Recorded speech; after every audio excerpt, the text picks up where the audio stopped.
আসসালামু আলাইকুম, শুভ সকাল। আপনারা কেমন আছেন? আলহামদুলিল্লাহ, আমি তো ভালো আছি। নতুন একটি ভিডিও নিয়ে চলে আসলাম। একই রকম ভাত বসায় দিচ্ছি, বিসমিল্লাহ। কারণ ভাত না বসালে গ্যাসটা চলে যায়। গরম পানিটা দিয়ে দিই।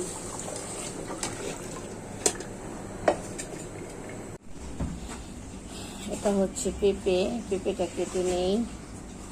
বিসমিল্লাহ।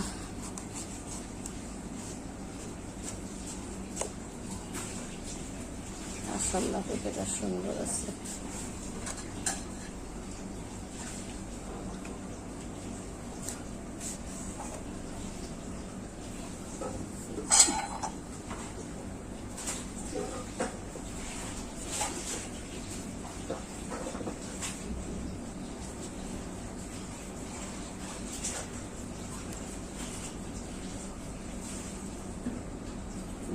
ডালটি বসাবো। এখানে দিয়ে দিয়েছি পেঁয়াজ, দিয়ে দিচ্ছি কাঁচামরিচ। এখন দিয়ে দেব আদা বাটা। এই যে আদা বাটা, কারণ এখন আমি রান্নাঘরে চলে যেতে পারতেছি না, সবজি কাটতেছি। এখান থেকে মাখিয়ে দিই।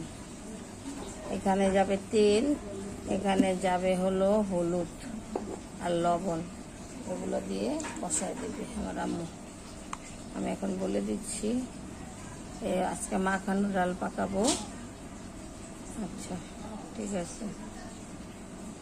আর পেঁপে ছিলে নিয়েছি, এখানে আলু আছে, আলু ছিলব। এখন দিয়ে দিচ্ছি লবণ,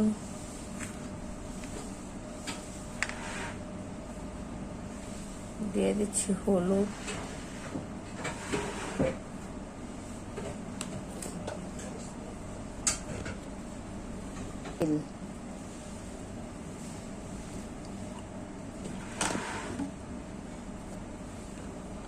এখন পানি দিয়ে ডালটা বসায় দিব। ডালটা একটু দেখি কি অবস্থা আছে। এখনো গলেনি, হবে। আমি ঘন ডাল পাকালে এভাবেই পাকাই। কড়াইয়ে তাড়াতাড়ি গরম হয় না।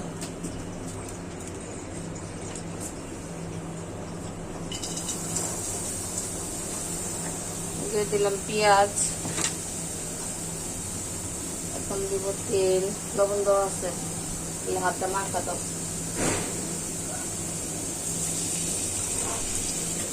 তেল দিয়ে দিলাম। পেঁয়াজটা লাল হোক, দেখা। আমার পেঁয়াজটি বেরেস্তা করা হয়ে গেছে। এখন আমি হলুদ মরিচ দিয়ে দিব। এখানে আছে আদা বাটা, আদা রসুন, হলুদ মরিচের গুঁড়া, শাহি গরম মশলার গুঁড়া দিয়ে দিচ্ছি। বিসমিল্লাহ।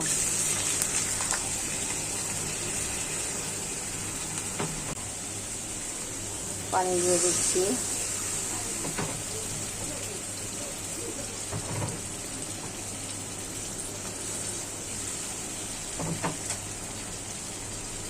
মশলাটা ভালো করে কষিয়ে নিই। মশলাটা কষানো হয়ে গেছে, তেল উপরে চলে আসছে। এখানে আছে মুরগির গিলা, কলিজি, হাত পা। এগুলো আমি লেবু দিয়ে, গরম পানি দিয়ে, লবণ দিয়ে ভালো করে ওয়াশ করে নিয়েছি। এখন এগুলো দিয়ে দিব। বিসমিল্লাহ।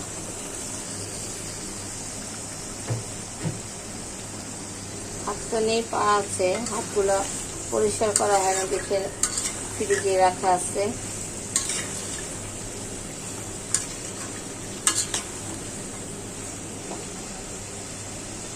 এটা হলো পেঁপেটা আমি দিয়ে দিব। জানি না তার সাথে গলবে কিনা, ওটা আমি করে ফেললাম। সিদ্ধ করে নিলে ভালো হতো। একসাথে দিয়ে দিলাম, দেখি আজকে কি হয়। প্রচুর গরম, সম্ভবত একসাথেই গলবে। আমার ডালটা হয়ে গেছে। আর শুকাবো না, ঘন করবো না, একটু লাড়া দিয়ে দেখা দিচ্ছি।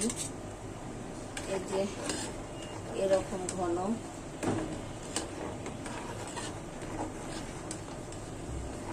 এখন নামিয়ে ফেলবো।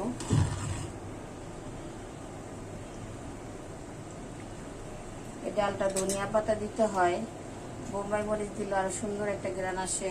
লবণ হয়নি ডালে, কিন্তু এখন বর্তমানে মরিচও নেই, ধনিয়া পাতাও নেই, কারণ ভাইয়া বাজারে গিয়েছে, বাজার থেকে আসবে। পেঁয়াজটি লাল হয়ে গেছে। এখানে আছে আলু আর পেঁপে। আলু বেশি, একটু পেঁপে দিয়েছি, ভাজি করব। বিসমিল্লাহ, ভাজি বসাই দিলাম।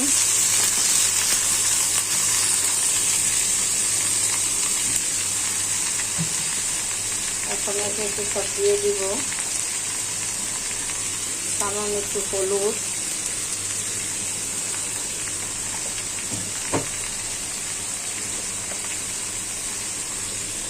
সামান্য একটু মরিচের গুঁড়া,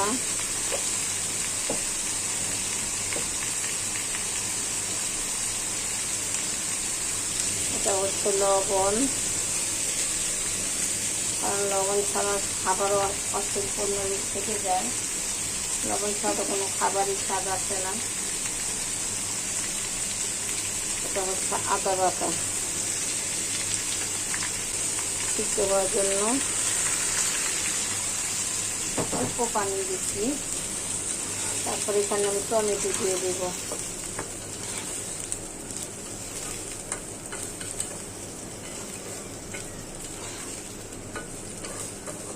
আলুটা একটু গলে আসবে, তারপর টমেটো দেবো। এখন না, এখন টমেটো দিলে আলু আসে না, মানে ছেটা লেগে যাবে, গলতে চাবে না। টক পাইলে আলু গলতে চায় না, শক্ত হয়ে থাকে। মুরগির কলিজি না একসাথে দিলে গলে, মানে গইলা একদম ফাঁকি হয়ে যায়, তাই আমি একটু শেষের দিকে দিই। মাথা আছে, মাথাটার কলিজাটা এখন দিয়ে দিলাম। এখন বাকি যা সিদ্ধ হওয়ার বাকি আছে, ওটার সাথে এটা হয়ে যাবে, এক হয়ে যাবে। আর কলিজা যদি একসাথে দিতাম না, মানে গুঁড়া হয়ে যায় কলিজা। সেদিন রান্না করছিলাম একসাথে দিয়া, একদম কলিজার চিহ্নও নাই। কিন্তু আজকের কলিজাটা আলাম থাকবো, আজকের কলিজি আলাম থাকবে। ওকে একটু সিদ্ধ হোক ভালো করে, পানি দিয়ে দেব। তারপরে নামানোর আগে জিরার গুঁড়া দিয়ে দেব।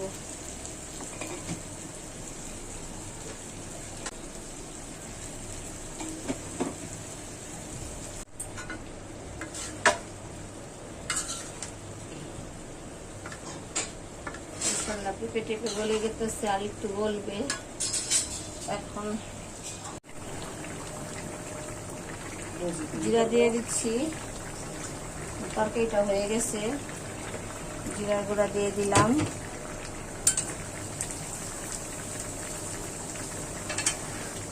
নাড়া দিয়ে দিই, গ্রানটা সব জায়গায় মিশে যাবে।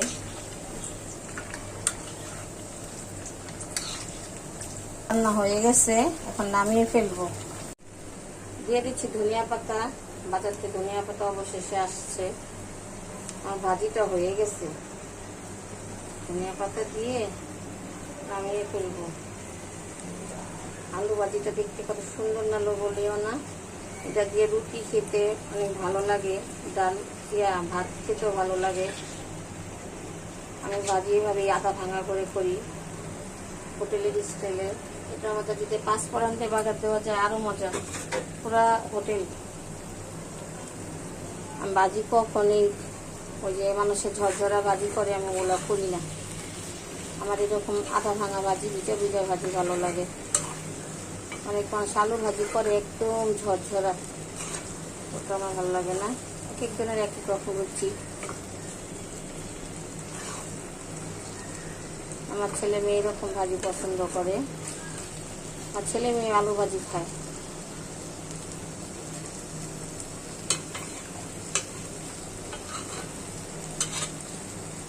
সবার বাবা মা, যার বাবা মা যেরকম রান্না করে খাওয়ায়, বাচ্চারা সেরকমই অভ্যস্ত হয়। না দাঁড়াও, ভাজিটা হয়ে গেছে, এখন নামিয়ে ফেলতেছি। আসসালামু আলাইকুম। এখন আমরা একটু ঘুরতে যাচ্ছি। এখন একটু ঘুরে আসি, দেখি কোথায় যেতে পারি। বাইরে যাচ্ছি। সারা জীবন নাম শুনি মঙ্গলী মেলা, মঙ্গলী মেলা। একটু মঙ্গলী মেলায় যাব আজকে, দেখি মঙ্গলী মেলায় কি আছে, কেমন। সালাম দাও। এই দেখুন আসসালামু আলাইকুম। আসসালামু আলাইকুম। একটা সালাম দিছে আমাদের দর্শকদের। আমরা এখন একটু মঙ্গলী মেলায় যাব, রিস্কায় আছি। সুন্দর কত বড় বট গাছটা।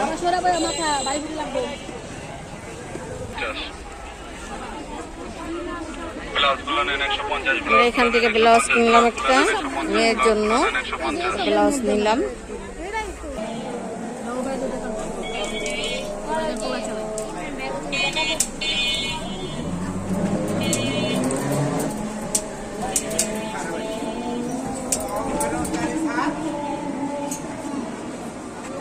এই যে এই বাড়িতে মনে হয় আফজালে থাকে, বুঝছো?